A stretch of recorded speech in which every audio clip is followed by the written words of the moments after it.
I'd like to welcome you on behalf of Dean Martha Minow, who is unfortunately unable to be with us, and I have the honor of introducing our guest today.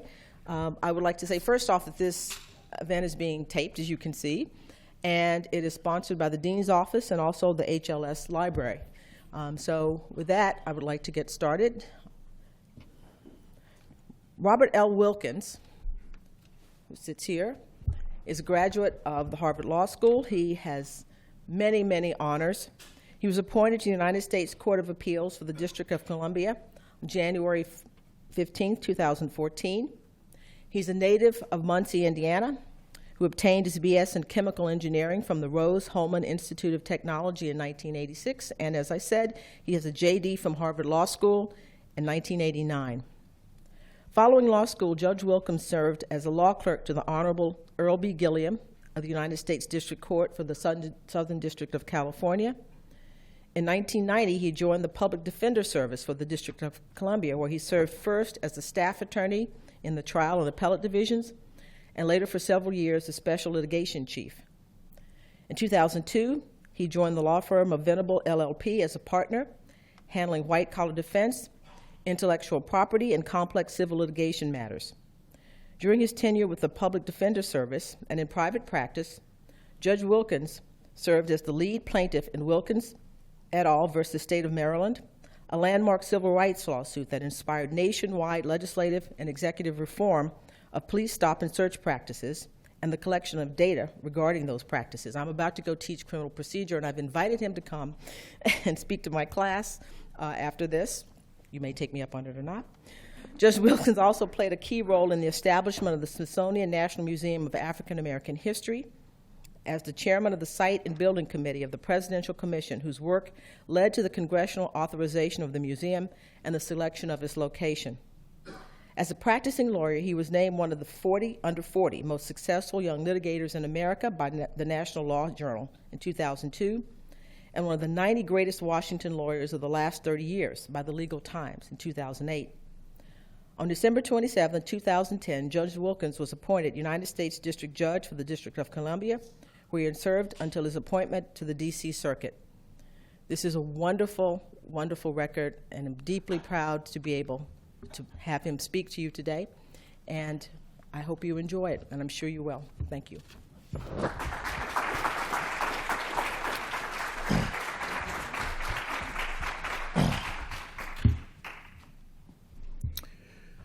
Thank you, and good afternoon. Thank you all for coming. It's quite an honor to be here. It's quite an honor to be introduced by someone with the scholarship and the reputation and the gravitas of Professor Annette Gordon-Reed, so I thank you so much for that introduction.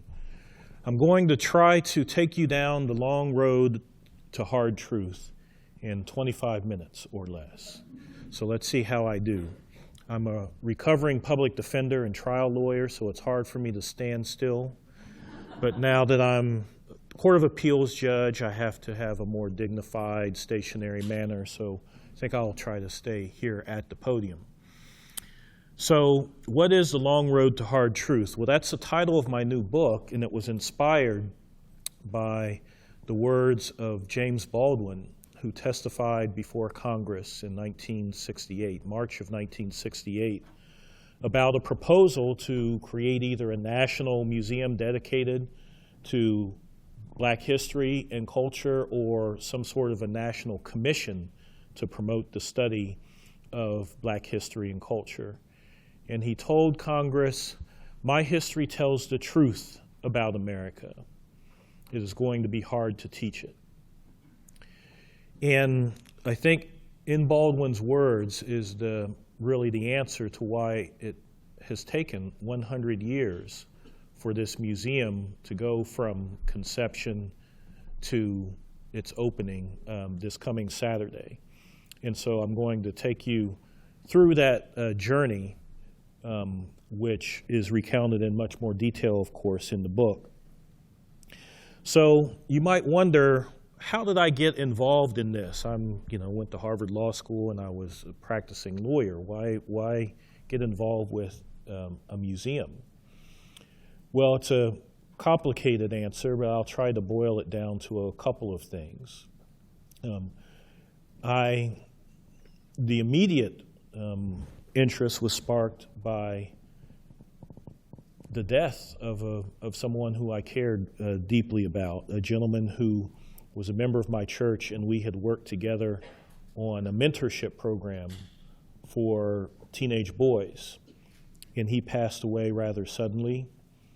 And my wife and I went to visit with the family, and so there were a lot of church members there, a lot of elders from the church who were there, and they were telling these wonderful stories about growing up during segregation, their participation in the civil rights movement, how it affected them to go to school in dilapidated schools while they saw their white counterparts riding in new school buses and going to fancy schools. One person commented on how he'd never seen a whole piece of chalk or a new book until he got to college, because the black schools only got the nubs that had been used and were, passed down from the white schools as far as the chalk goes, and of course the leftover books. There were all of these really amazing stories that they were telling, and as my wife and I drove home, I said to her, why don't we have a museum to tell these stories? And that's really what sparked it for me. It was also sparked, I guess, by my experience, which was alluded to in the introduction, as a public defender and as someone who was actually a plaintiff in a civil rights lawsuit. I had been stopped along with other family members by the Maryland State Police, and they insisted on us searching our car for drugs. And it didn't matter that I explained that I was an attorney and I was in fact a public defender, and that I named a U.S. Supreme Court case that the officer was violating. None of that mattered. He said that they had had a lot of problems with rental cars and drugs, and he needed to search our car, and if we weren't going to grant him permission, then we were going to have to wait until a drug-sniffing dog could be brought to the scene. We later sued, and we learned that the officer was just following orders. He had gotten a directive that went to all the troopers in his barracks a couple weeks before our stop that directed them to stop blacks in rental cars coming through that area because they were trafficking in crack cocaine. We were coming from a funeral in Chicago, just trying to get back home to the Washington, D.C. area.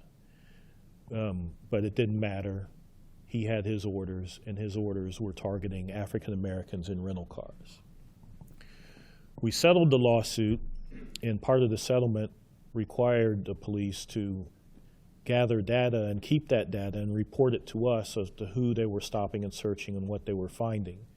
And the data showed that they were searching 4 black motorists for every 1 white motorist. And that led to more litigation and a second consent decree, and the lawsuit ultimately went on for 15 years.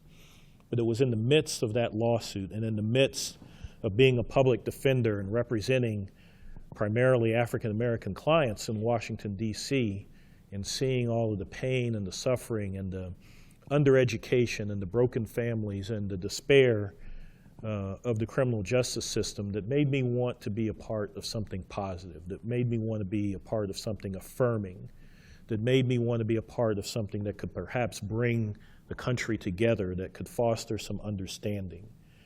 And that's really what caused me to become interested and ultimately obsessed with wanting to see this museum get created. So, where does the story begin? Well, the first kernel of the seed to this story was planted right at the end of the Civil War. There was a victory parade for the Union troops.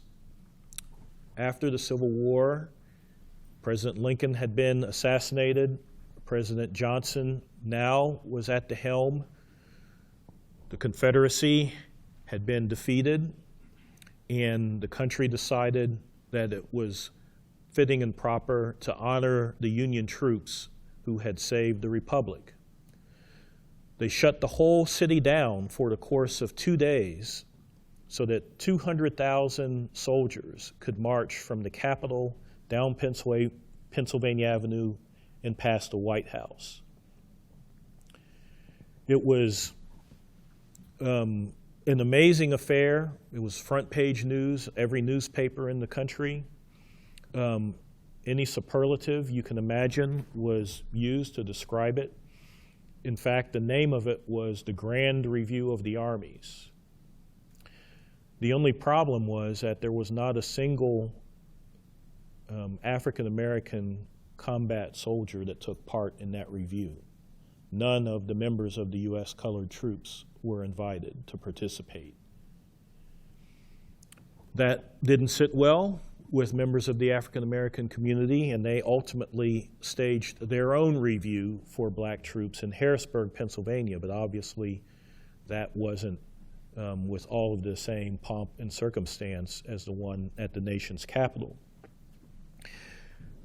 President Johnson later invited the District of Columbia Regiment of Colored Troops to the White House to be reviewed by him, and he addressed them afterwards. And the black community was thrilled about this, finally some recognition. But the occasion, as is often the case in African American history, was bittersweet because the message that he delivered to these black soldiers was that you need to focus on living an upright life and working and being industrious and attending to your families and not living a life of licentiousness. And then, once you have proven your worth, then maybe you can become citizens, but don't think that just because you fought in this war and you helped the Union win, that you have earned the rights of citizenship now. To me, it was a declaration that the African-American soldier and the African-American community was on some form of citizenship probation in President Johnson's eyes. And really, I think that that's kind of symbolic of the exclusion from the Grand Review itself. It was really a rebuke because a lot of the black soldiers had fought thinking that they were fighting for their freedom and for their rights to full citizenship. And indeed, that was the motto, the combat motto of many of the colored troop regiments. And that is what Frederick Douglass and others said as they were exhorting people to volunteer to fight for the Union Army. So that exclusion and disrespect and omission happens in 1865. 50 years later, the Grand Army of the Republic, which is the major Union Army veterans group, stages a reenactment of the Grand Review in 1915 in Washington. And so the Union veterans, who by this time are very old and some of them can barely walk and some can't even walk, but about 20,000 of them make it to Washington, D.C. to participate in this reenactment of the Grand Review. This time, the black soldiers, the black veterans, are allowed to participate. The only problem is that Jim Crow was the law of the land, segregation, and so all of the balls, all of the events, all of the social activities were for the white veterans and not the black veterans. So a group of prominent citizens formed a Colored Citizens Committee so that the black veterans would be able to come and have a place to stay because, of course, they would be excluded from the hotels. So they found people to put them up in their homes. They found people to drive them around, and they organized balls and activities for these black veterans. And so they were able to participate, but again, the African American community felt that this was a bittersweet because, yes, we could march, but we can only march as second-class citizens. So this Colored Citizens Committee, which was headed by a lawyer who went to Hampton University and Howard University School of Law, named Ferdinand Lee, he and several others from that Colored Citizens Committee decided to incorporate that following year, 1916, an entity called the National Memorial Association, whose goal was to build a permanent memorial in Washington to honor the contributions of black soldiers and sailors in every war, from the Revolutionary War on up to that time. And in the midst of that organizing effort, the United States enters World War I. And once again, black soldiers participate and serve their country. At the end of the war, the movement to honor black soldiers and sailors is even stronger, but it grows because they decide we need to make sure that there is an honor here in the nation's capital for all African American achievement, not just in participation and contribution with the military, but in all areas of life. And so we need to build a memorial building, a national memorial building to Negro achievement and contributions to America. In essence, a national African American museum. They had an African American architect by the name of Edward R. Williams do a design of a conceptual building. He even constructed a model of it that they took photographs of, and they used those photographs in all of their flyers and newspaper articles and propaganda. And they got legislation introduced in Congress to create this national memorial building. There was a lot of opposition, especially from Southern legislators. And ultimately, the only way that they were able to get something passed on March the 4th of 1929, which was President Calvin Coolidge's last day in office, was for the bill to be stripped of any funding. So the original bill provided that the organization would get $50,000 in seed funding because it was anticipated that they would need to raise another $500,000 to construct this building. And the only way that they could get it passed was for the bill to read that once they raised $500,000, then Congress would release $50,000. A perverse outcome.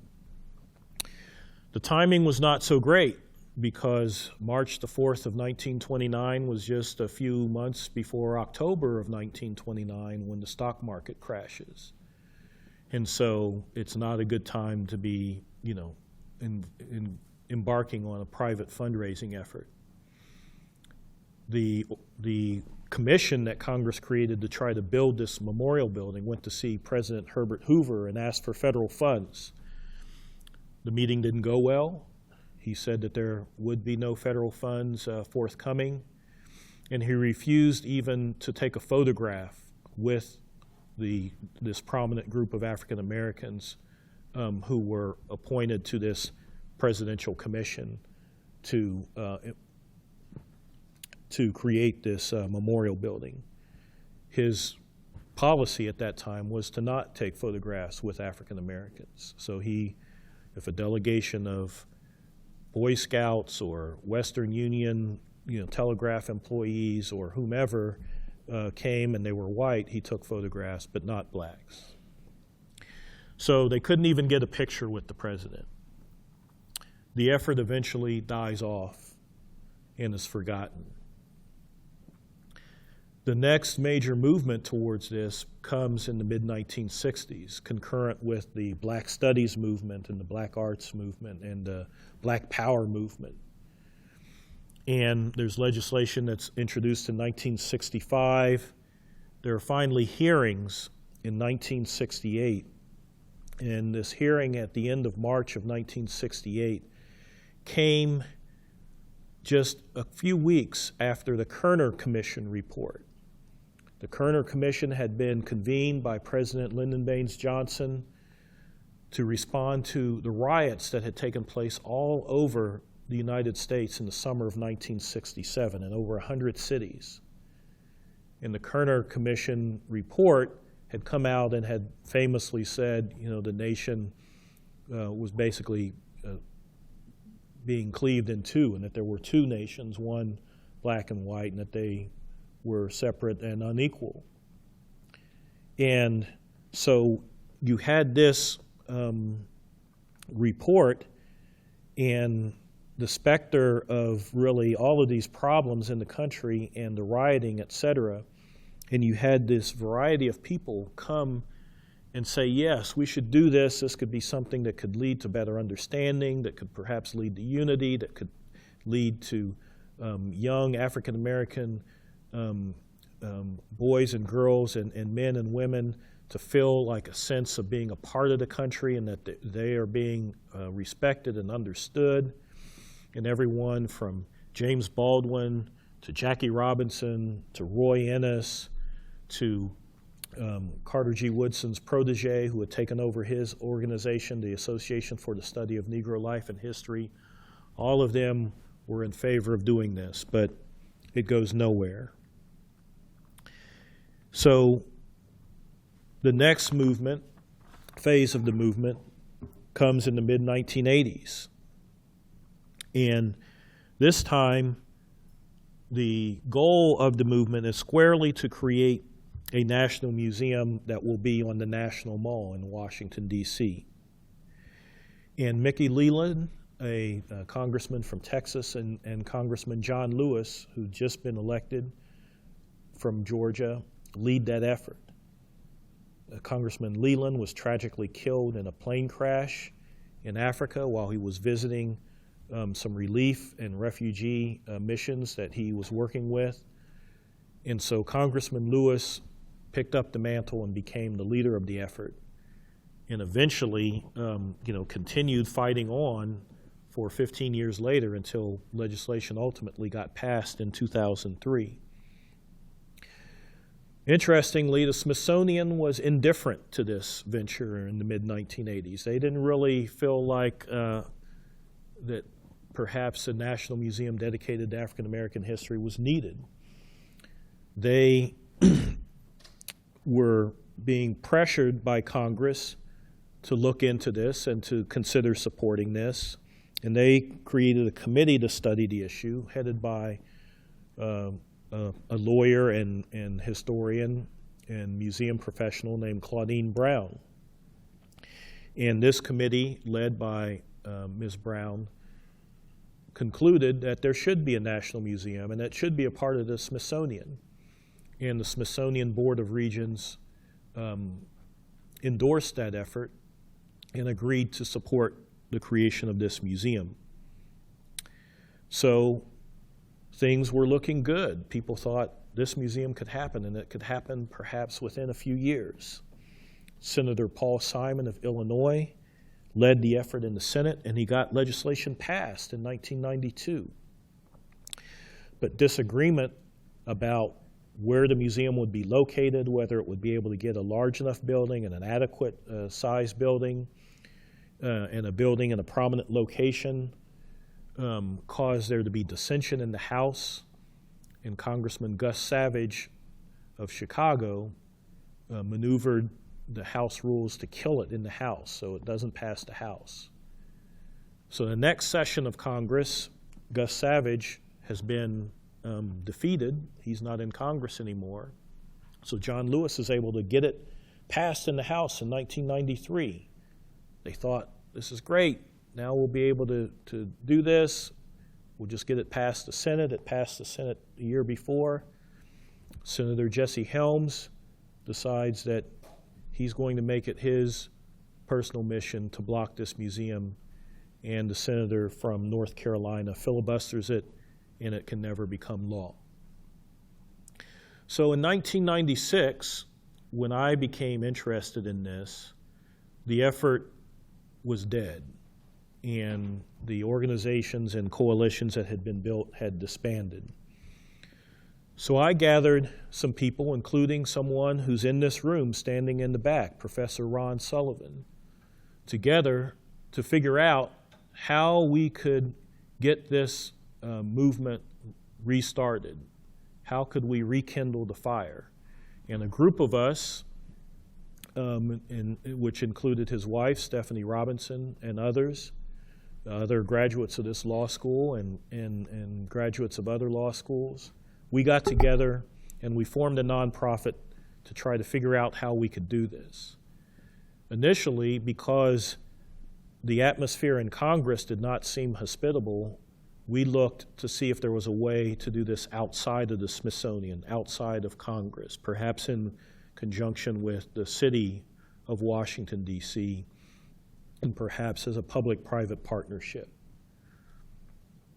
But Congressman John Lewis was able to build a bipartisan coalition around 2000, 2001 to support this. Senator Sam Brownback of Kansas, a Republican, came on board and made it his mission to make sure that this museum would happen. So did Congressman J.C. Watts of Oklahoma, who was in the House Republican leadership. Senator Max Cleland, Lewis's fellow Democrat from Georgia, came on board, and they were the four musketeers, so to speak, who led the effort in the House and the Senate on both sides of the aisle to get this done. And what was amazing was they were able to get all of the leadership on both the Republican and Democratic Party in the Senate and the House behind it, the chair and ranking members of the important authorizing committees and appropriations committees behind it, so that when they introduced the legislation in May of 2001, they had as original sponsors all of these key players. And at that press conference, which I attended, it was amazing. You had everyone from the four I've spoken about, Lewis, Brownback, Cleland, and Watts. You had Rick Santorum there, senator from Pennsylvania. You had a new Senator Hillary Rodham Clinton there. You had this assortment, this bipartisan supportment of legislators there. And Senator Brownback even remarked, you don't see this combination of people together doing anything, hardly ever. But they were all there to support this National African American Museum that they thought needed to be built and needed to be built on the National Mall. Things were going great, but we had another issue with timing. Just a few months later, September 11th, 2001, the attacks to the World Trade Center and the Pentagon. And that changed the whole legislative focus in Congress. Things turned towards war, Patriot Act, new Department of Homeland Security, investigating what went wrong, intelligence failures, etc. And it took the steam out of the momentum for this.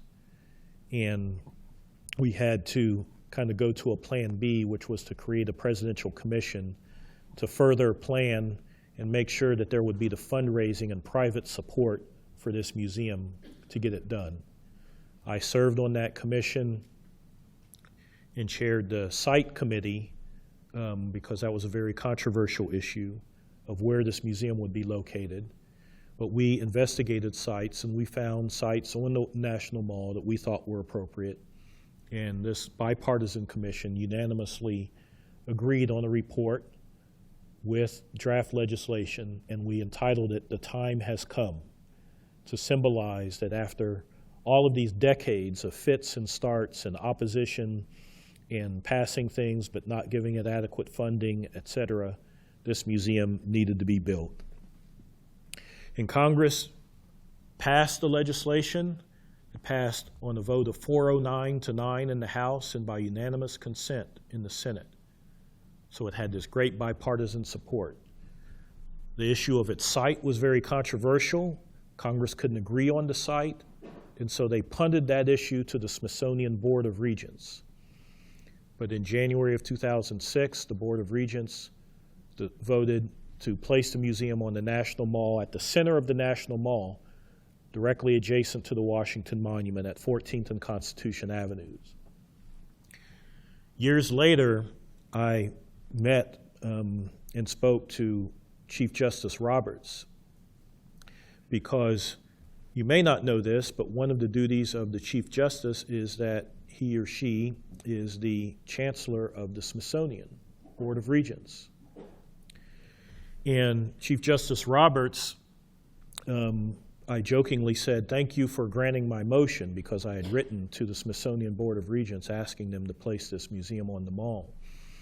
And he remarked how, after he had been nominated to become Chief Justice, the lawyers from the White House told him, well, there are these other duties that you have besides, running the court. You were also Chancellor of the Smithsonian, but don't worry about it. It's really just kind of mundane, routine things that you have to take care of, and it's largely ceremonial. And then the very first meeting that he attends after he's confirmed by the Senate is the meeting where they vote on where to place the National Museum of African American History and Culture. Hardly a mundane, inconsequential decision.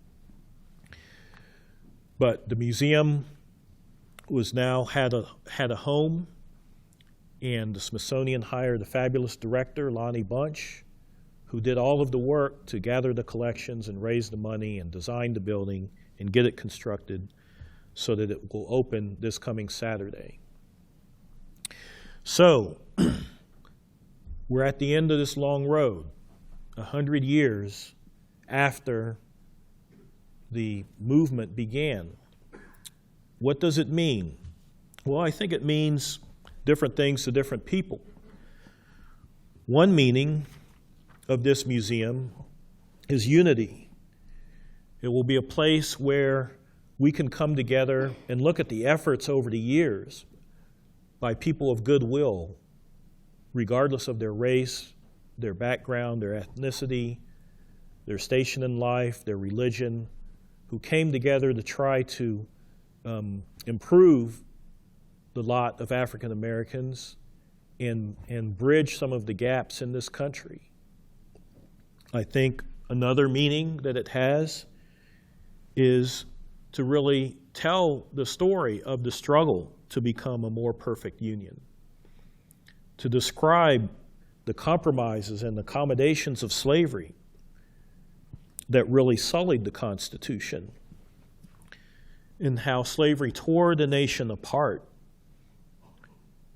It took a war to preserve the Union, and it took constitutional amendments and statutes and litigations and protests to try to get this country to live up to the ideals that it was supposed to, that it espoused and was supposed to represent for all citizens, but had not represented for African American citizens.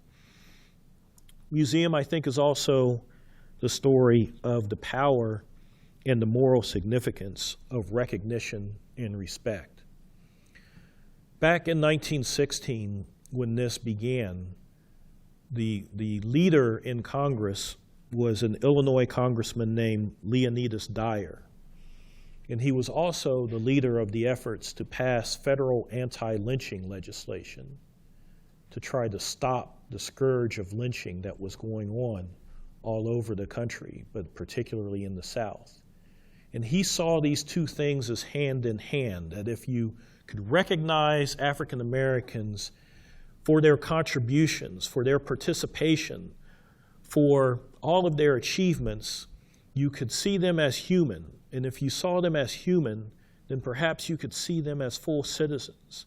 You could perhaps see them as people who were entitled to due process of law, rather than people who could just be drug out of the jail and lynched on the street, or burned at the stake, or dismembered and disfigured in a picnic atmosphere for sport. Ultimately, we'll see really, I think, the ultimate power of recognition and respect when President Obama gives the speech and throws open the doors of this museum this Saturday. Recall that in 1929, the Presidential Commission seeking to create this National Museum couldn't even get the President of the United States to take a photograph with them. The photographer who was with that delegation that day was a black man named Addison Scurlock. Addison Scurlock took photographs of all sorts of memorable events and people in the African American community, and because of that, his photographs are now in that museum, and you can go see them. So we went from 100 years ago to Scurlock not even being able to take a picture of the president to an African American president opening the museum that will house Scurlock's photographs. At that 1968 hearing, James Baldwin said to Congress, "I am the flesh of your flesh and bone of your bone. I have been here as long as you have been here, longer. I paid for it as much as you have. It is my country too. Do recognize that that is the whole question. My history and culture has got to be taught. It is yours." Thank you.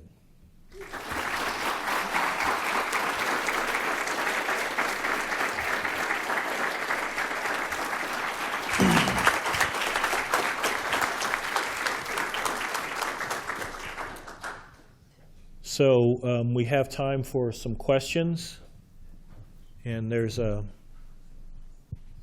gentleman here who has a question. I understand that you've had an opportunity recently to visit the museum and the exhibits. Can you talk a little bit about your impressions and also the emotions you experienced in seeing it completed? It was amazing to see it. It was a little bit like, seeing your child being born. The exhibits are great. They've done a fantastic job. It was especially significant being there this past Saturday evening because there were a lot of people who had donated heirlooms and artifacts to the museum who were there for this special preview. And so we saw people standing next to, the guitar that they had donated that their great-grandfather had played. I saw Chuck Brown, the go-go singer, his two sons standing in front of the exhibit that he was part of as part of the music, the history of African-American music. It was just so poignant to see these people, to see a man who was the seventh generation descendant of Robert Smalls, one of the first African-American U.S. senators and a hero of the Civil War, standing next to the statue, life-size statue of his, I don't know how many great-grandfathers. So it was just really impactful to see the power of recognition and respect, and to also see the stories told there and the hard truth about America being told there, but I think told in a way that's dignified and a way that ultimately is edifying.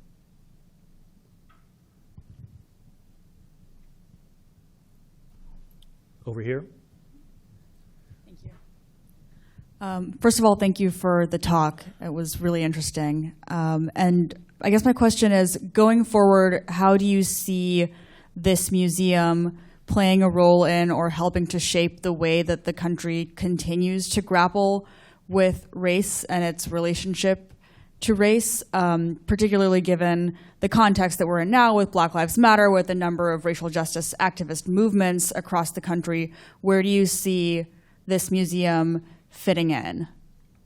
Well, I think that the museum can play an important role, but I think we also have to manage expectations. We shouldn't expect that this museum, that this one building can be a panacea, that it can be the cure to race issues in America.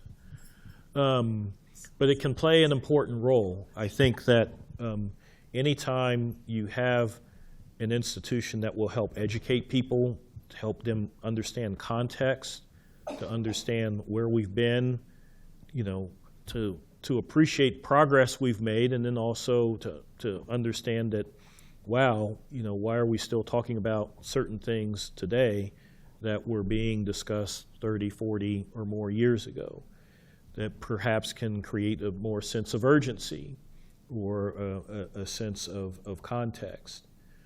Senator Brownback, now Governor Brownback, used to say, as he fought for this museum, that we needed to lance the boil that is race in this country, and that this museum could help do that, that we wouldn't be able to heal until we really exposed the history for what it was and came to grips with it, not to sweep it under the rug, not to minimize it, not to act like it didn't happen, to acknowledge it, not so that we can dwell on it and be mad about it forever, but so that we can contextualize it and then figure out how to move forward. And I think that the museum can do that.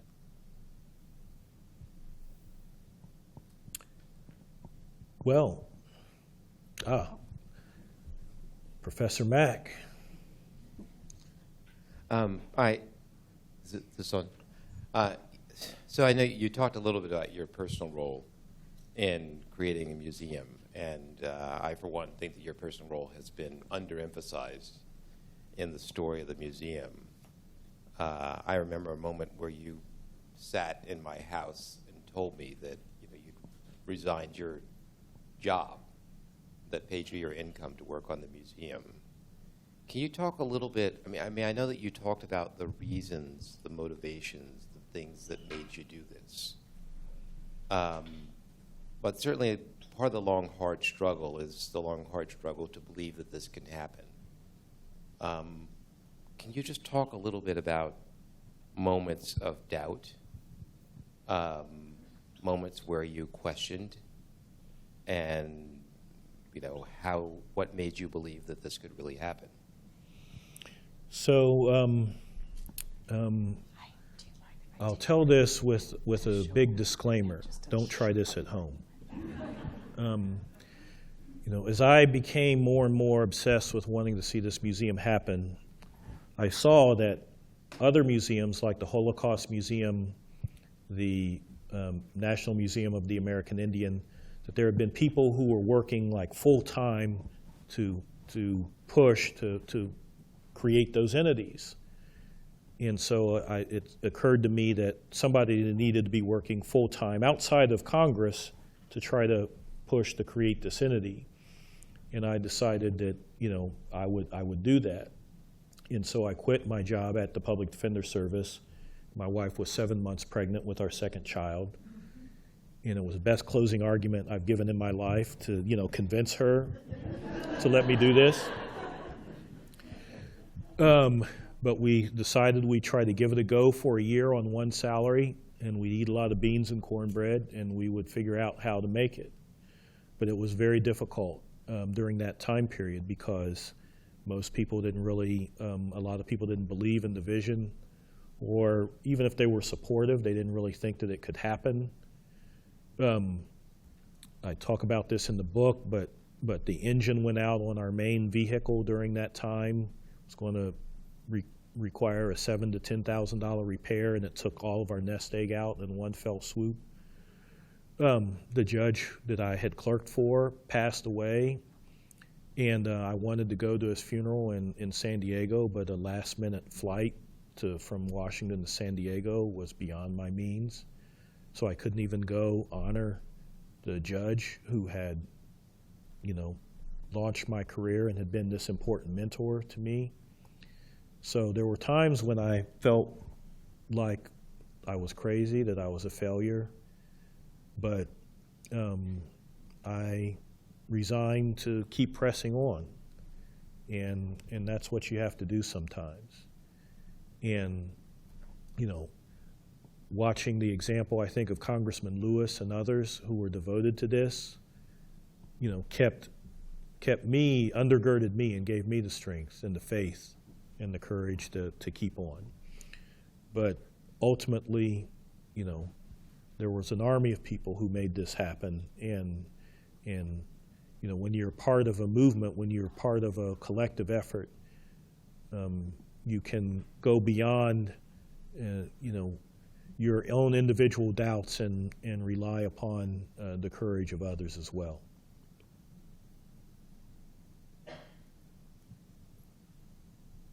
Forgive me, I came a bit late, so I was running from class, so if this is repetitive, I apologize. I'm sure you've heard this several times, but what is the importance of having this be its own entity rather than, say, within the National Museum of American History, to you? So it's a good question, and it was something that was debated in the 1980s and early 1990s about whether there should be a separate museum, whether that somehow was, segregationist or just inappropriate to do. But ultimately, the conclusion of a lot of historians and a lot of the people working on this was that it's not separate in the sense that African American history is also American history, and you can't really understand the country and the Constitution and the evolution of lots of social and economic and political change in this country without looking at the African American story. And so in that sense, it's not really separate, but it deserves a separate emphasis, its own building, so that it does get the proper recognition, because, we tried for, decades to get significant recognition in the American History Museum and some of the other museums, and that didn't work. And so having this new museum to really emphasize that story, we felt was important, and I think that it plays a great role. And it's right next door to the American History Museum of the Smithsonian. And so they can have a dialogue, and from that dialogue, I think we'll all be the richer for it. I think maybe one last question.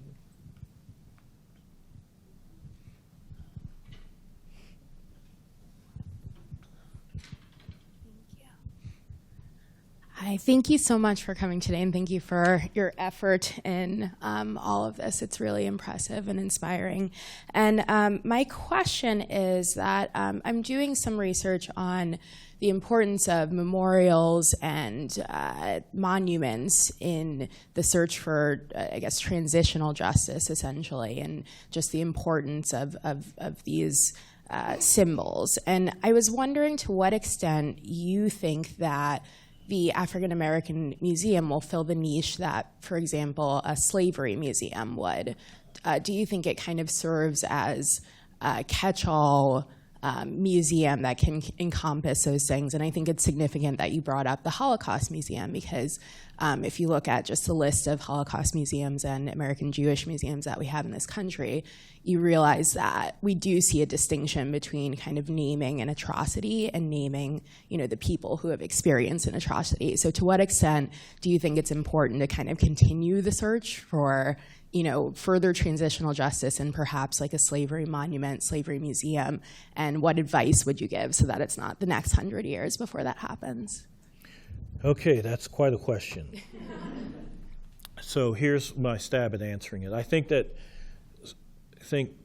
part of your question is an answer to the last question, which is that I think, in a sense, that this museum is a memorial, similar to, they called it a National Memorial Building when this began, in the 19-teens. That it's a museum, but it's also a memorial, and that's another reason why it's important for it to be its own entity and its own building. There were people who thought that this museum should be a slavery museum, or who wanted to create a slavery museum, a national slavery museum. Ultimately, we believed, those of us working on this, is that slavery is obviously important and it needs to be remembered, and there needs to be kind of a memorial to those victims, but you can do that in the context of a museum that tells the story of the whole African American experience, which of course is much more than slavery. People can debate that till the cows come home. I'm a realist. I don't really care about some of those academic debates. I like to see things done that will push us forward and to find the best way to get to yes and to get things done. You know, I don't know what advice I could give someone who wants to create a slavery memorial or a slavery museum, other than, you know, buckle up, it's a long ride. You know. Thank you.